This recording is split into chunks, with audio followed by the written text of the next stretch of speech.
آپ نے بچپن سے یہ ضرور سنا ہوگا کہ پاکستان امن چاہتا ہے لیکن بھارتی عزائم دشمنی اور جنگ کے ہیں۔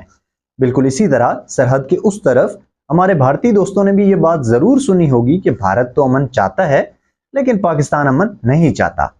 تو کیا آپ نے کبھی سوچا ہے کہ دونوں ملک اگر اپنے اپنے نقطہ نظر سے امن چاہتے ہیں تو کیا ایسی چیز ہے جو اس امن کے آڑے آ رہی ہے، اس امن کے سامنے آ رہی ہے؟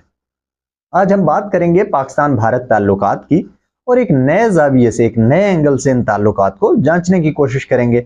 اور اس کے ساتھ ہی پروگرام کے آخر میں ہم بات کریں گے پاکستانی وزیر خارجہ بلاول بھٹو زرداری صاحب کے دورہ بھارت کی، اور یہ کہ کیا ایسی وجہ بنی کہ پاکستانی وزیر خارجہ پاک بھارت تعلقات کے حوالے سے کوئی بڑی پیش رفت کرنے میں کامیاب نہیں ہو سکے ہیں، اور مستقبل میں پاک بھارت تعلقات میں کیا اہم تبدیلیاں ہونے جا رہی ہیں۔ میرا نام رضوان سکندر ہے اور آپ دیکھ رہے ہیں میرا یوٹیوب اور فیس بک چینل۔ سب سے پہلے اگر بات کی جائے امن کی، تو امن تو تب تک ممکن نہیں جب تک کشمیریوں کے مسائل حل نہیں ہو پاتے ہیں، کیونکہ دونوں ملکوں کا خیال ہے کہ کشمیر ایک کا اٹوٹ انگ ہے اور دوسرے ملک کی شارک ہے۔ پاکستان کے ہاتھوں سے اگر کشمیر نکلتا ہے تو پاکستان میں زراعت اور صنعت مزید بدحالی کا شکار ہو سکتی ہے، اور یہی مسئلہ بھارت کا بھی ہے۔ تو کیا یہ دونوں ملک قیامت کے دن تک لڑتے رہیں گے؟ کیونکہ ظاہر ہے طاقت کے زور سے نہ تو بھارت اور نہ ہی پاکستان کشمیر کو حاصل کر سکتا ہے۔ اور اگر بات کی جائے سفارت کاری کی، تو سفارت کاری کا عنصر بھی ہتک آمیز اور نفرت آمیز رویوں سے ختم ہوتا جا رہا ہے۔ کیا واقعی کشمیر کے علاوہ کوئی ایسی چیز نہیں ہے کہ جس پر پاکستان اور بھارت بیٹھ کر بات کر سکیں؟ حالیہ دنوں میں بھارتی ساحلی شہر گوا میں ہونے والے شنگھائی کوآپریشن آرگنائزیشن کے سمٹ کے بعد بھارتی وزیر خارجہ ڈاکٹر جے شنکر کا یہ بیان کہ ایک دہشت گرد ملک کے ترجمان سے بات کرنا فضول ہے، انتہائی قابل مذمت ہے۔ اور اس بات کا، یہ ڈاکٹر شنکر کی اس بات کا یہ صاف مطلب ہے کہ بھارت یہ موقع جو دہائیوں کے بعد ایک دفعہ پاکستان اور بھارت کی تاریخ میں آتا ہے، اس کو ضائع کرنا چاہتا تھا۔ گو کہ یہ ایس سی او کی میٹنگ تھی اور ایس سی او کے ایجنڈے پر بات ہوئی، لیکن کیا ہی اچھا ہوتا کہ دونوں ملکوں کے مابین بہتر تعلقات پر بھی بات ہو پاتی۔ دہشت گردی کی بات کرتے ہوئے ڈاکٹر شنکر صاحب یہ بھول گئے کہ پاکستان کے اندر دہشت گردی اور آتنکواد پھیلانے میں بھارت کا کتنا ہاتھ رہا ہے۔ بلوچستان سے کمانڈر کلبھوشن یادو پکڑے جاتے ہیں۔ قبائلی علاقوں میں تحریک طالبان پاکستان جیسے گروہوں کو سپانسر کرنا بھی بھارت کا ہی کریڈٹ رہا ہے۔ پاکستان نے البتہ کافی سیکھا ہے اپنی تاریخ سے۔ فائنینشیل ایکشن ٹاسک فورس کے مطالبات، جن میں ایک ظاہرہ ٹیرر فائنینسنگ سے متعلق تھا، کامیابی سے پورا کیا گیا ہے، اور اس کے ساتھ ہی حالیہ برسوں میں پاکستان نے بھارت کی طرف دوستی کا ہاتھ بھی بڑھایا ہے۔ لیکن بھارتی سائٹ سے جارحانہ اور شدت پسندانہ قسم کا یا ایک ایکسٹریمسٹ قسم کا بیہیویئر ہمیں دیکھنے کو ملا ہے۔ آپ کو یاد ہوگا چند برس پہلے نواز شریف صاحب نے اپنی فیملی میں ایک شادی کے موقع پر بھارتی وزیر اعظم نریندر مودی صاحب کو ایک بہت اچھا ویلکم دیا تھا۔ پھر عمران خان صاحب کی حکومت میں کرتارپورہ کوریڈور جیسے منصوبے ہوئے، اور یہ ایک میرا خیال ہے بہت زبردست قسم کا انیشیٹو تھا دونوں ملکوں کی عوام کو جوڑنے کا، کیونکہ برے صغیر میں مسلمان اور ہندو ہزاروں سال ایک دوسرے کے ساتھ رہے ہیں، اور ہماری تاریخ کہیں نہ کہیں جا کے جڑتی ہے۔ ہندوؤں کے کچھ مقدس مقامات پاکستان میں ہیں، جیسے کہ کٹاس راج کے مندر جو کہ پاکستانی پنجاب کے ضلع چکوال میں واقع ہے۔ یہ ایک بڑی ٹورسٹ اٹریکشن بن سکتا ہے ہندوؤں کے لیے، اسپیشلی ہندوستان کے ہندوؤں کے لیے۔ اس طرح ہندوستان میں مسلمانوں کی دلچسپی کی بہت سی جگہ ہیں، جس میں اجمیر شریف ہے جو بھارتی راجستھان میں واقع ہے، شیخ نظام الدین اولیاء کا مزار جو دہلی میں واقع ہے، اور بھارتی ریاست اور اتر پردیش میں مخصوص طور پر مسلم سنی برادری کے لیے اہم شہر بریلی اور دیوبند ہیں۔ لیکن بدقسمتی سے کرتارپورہ راہداری منصوبے کو بھی تنقید کا نشانہ بنایا گیا، اور تنقید کا نشانہ بھی ہندوستان میں موجود دائیں بازو کے شدت پسندوں کی جانب سے۔ جذبہ خیر سگالی کے طور پر ہندوستانی پائلٹ ونگ کمانڈر ابھی نندن کو بھی ایک پیشہ ورانہ طریقے سے، پروفیشنل طریقے سے بھارت کے حوالے کر دیا گیا، لیکن اس پر بھی بھارتی میڈیا اور بھارت کے لوگوں کی طرف سے، اسپیشلی گورنمنٹ کی طرف سے، غیر سنجیدہ رویہ ہمیں دیکھنے کو ملا، اور بجائے اس کے کہ ہندوستان پاکستان کی ان کاوشوں کو سراہتا، الٹا پاکستان پر طرح طرح کے الزامات لگانا شروع کر دیے گئے۔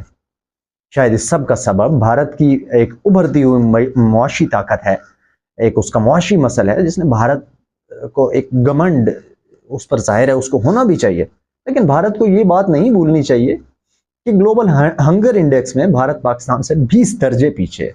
भारत की कुल दौलत का इर्तिकाज भी चंद एक खानदानों में है और 1.25 अरब आबादी से ज्यादा का यह मुल्क और इसकी ज्यादातर अवाम जिल्लत की जिंदगी गुजारने पर मजबूर है। भारत में उभरती हुई तहरीकें इस चीज की गवाह हैं कि भारतीय लोग और इनका एक बड़ा तबका गुर्बत और जिल्लत की जिंदगी गुजारने पर मजबूर है और इससे तंग है। वो कि भारत की चंद एक बहुत अच्छी चीजें भी हैं और इन चीज़ों में शायद भारत पाकिस्तान से कहीं आगे हो, लेकिन जयशंकर साहब को ये याद रखना चाहिए कि दोनों तरफ के अवाम अब मजीद जंग और ख़राब ताल्लुकात के मुतहम्मिल नहीं हो सकते।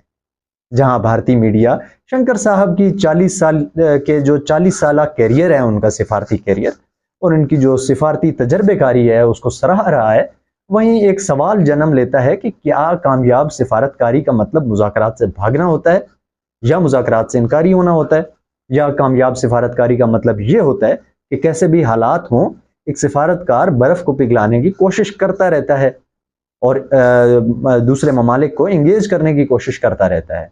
लेकिन यहाँ तो उल्टा ही है कि शंकर साहब ने बिल्कुल एक जुमला कह के तो बात ही ख़त्म कर दी। अब पाकिस्तान जो एक तारीख के एक इंतहाई अहम और ख़तरनाक मोड़ पर खड़ा है, क्योंकि इसके दो हमसाये जो बहुत बड़ी मईशतें हैं और आबादी के लिहाज से भी यही दो मुल्क दुनिया के सबसे बड़े मुल्क हैं, यानी कम अज़ कम 2.25 अरब इंसान इन दो मुल्कों में बसते हैं। तो पाकिस्तान को क्या करना चाहिए? पाकिस्तानी मईशत जो एक तेज़ी से सुकड़ती हुई मईशत है और महंगाई से अवाम बदहाल हैं, ना कोई बड़ी सनत है और ना ही ज़राअत में कोई बड़ा ब्रेक थ्रू हमें देखने को मिला है। तो आखिर क्या एक ऐसा तरीका है जिससे पाकिस्तानी मईशत को कदरे एक सहारा मिल सकता है या उसमें एक कदरे बेहतरी आ सकती है? तारीखी तौर पर अगर देखें तो अफ्रीका में एक ग्रेट घाना की सिविलाइजेशन थी, या जिसे घाना की अजीम सल्तनत कहते हैं, जिसे बाद में मनशा मूसा ने अपनी सल्तनत के तौर पर चलाया। यहाँ भी अपना कुछ नहीं था, लेकिन इसके शिमाल और जनूब में से सोना और नमक निकलते थे और उस जमाने में नमक भी सोने जैसा कीमती था। तो ये दरमियान के लोग बस उनको अपनी गुजरगाह देते थे और उनकी मईशत को भी फायदा होता था। और आज हम ये बात जानते हैं कि मूसा रूए ज़मीन पर रहने वाला सबसे अमीर शख्स था। और यही तारीख कुछ पुराने वक्तों में हमारे मुकद्दस शहर मक्का की भी है। मक्का के कबाइल शिमाल से आने वाले काफिलों को एक गुजरगाह फराहम करते थे, शिमाल मगरिब से आने वाले बेसिकली काफिलों को। और क्योंकि जो लोग मक्का गए हैं वो लोग इस बात से वाकिफ़ होंगे कि मक्का की सरजमीन में पानी की किल्लत है और ज़मीन बंजर भी है और यहाँ पर काश्तकारी मुमकिन नहीं है। तो मुख्तसर ये कि मक्का के लोग या तो गल्ला बानी करते थे, यानी भेड़ बकरियां चराते थे और भेड़ बकरियों पर उनका गुजारा था, या शिमाल मगरिब से आने वाले काफिलों को वो एक गुजरगाह फराहम करते थे और उसी से वो अपना रेवेन्यू जनरेट करते थे, उसी से अपना गुजर बसर करते थे। और इसी तर्ज पर पाकिस्तान और चीन ने भी एक एग्रीमेंट किया हुआ है, जिसे हम चाइना पाकिस्तान इक्तिसादी इरादरी मंसूबे के तौर पर जानते हैं। तो क्या कबाहत है कि भारत भी पाकिस्तान के रास्ते को यूज करे और उसको एक सेंट्रल एशिया तक एक्सेस मिले, और जो पाकिस्तान और भारत के दरमियान में जो एक तिजारत का हुजम है जो बहुत कम है उसको भी बढ़ा लिया जाए। और भारत को भी ये बात समझ लेनी चाहिए कि पाकिस्तान अब एक हकीकत है और उसे इसी हकीकत के साथ अब रहना है। साथ ही भारतीय अवाम को भी ये बात समझ लेनी चाहिए कि डॉक्टर जयशंकर जैसे लोग सिर्फ नफरत के बीज बोने के काम आते हैं और किसी पॉलिटिकल पार्टी या किसी तंजीम के एजेंडे पर काम करते हैं या उसको सपोर्ट करते हैं। और ये वही नफरत है जिसने कभी पाकिस्तान और कभी भारत की साइड से जन्म लिया है।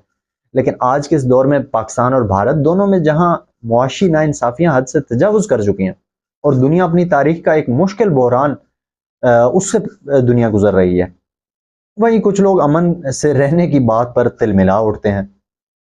खैर, आखिर में बात करते हैं कश्मीर में होने वाली हालिया वेपनाइजेशन की, जो कि भारतीय हुकूमत ने कश्मीरी शहरियों को हथियार फराहम करने की एक नई मुहिम का आगाज किया है। और भारतीय हुक्मरानों को लगता है या तो उनकी तारीख से नावाकफियत है या वो सीखना नहीं चाहते, क्योंकि कुछ इसी तरीक़ेकार का तजर्बा पाकिस्तान में हो चुका है और 40 साल पहले हो चुका है। और उस वेपनाइजेशन के नतीजे में पाकिस्तान ने उसके बड़े ख़तरनाक किस्म के नताइज भुगते हैं और अवाम अभी भी भुगत रहे हैं उस वेपनाइजेशन के नताइज। तो अगर भारतीय हुक्मरान या भारतीय एडमिनिस्ट्रेशन तारीख से सीखना नहीं चाहती है तो खैर है, तारीख अपने आप को दोहरा भी सकती है और उसके बाद आपको एक सबक मिल जाएगा। आज के लिए इतना ही। प्रोग्राम का इख्तिताम इस दुआ के साथ करते हैं कि पाक भारत ताल्लुकात में कोई मुस्बत पेशरफ्त हो और दोनों तरफ के लोग अमन से रह सकें, बल्कि नहीं, तीनों तरफ के लोग, यानी कश्मीर, पाकिस्तान और भारत, तीनों के बाशिंदे अमन से रह सकें। सियासत, तारीख और हालात हाजरा में अगर आप दिलचस्पी रखते हैं तो हमारे चैनल को सब्सक्राइब करें। मिलते हैं बहुत जल्द एक नई वीडियो में एक और दिलचस्प टॉपिक के साथ। तब तक अपना और अपने प्यारों का बहुत ख्याल रखें। अल्लाह हाफिज़।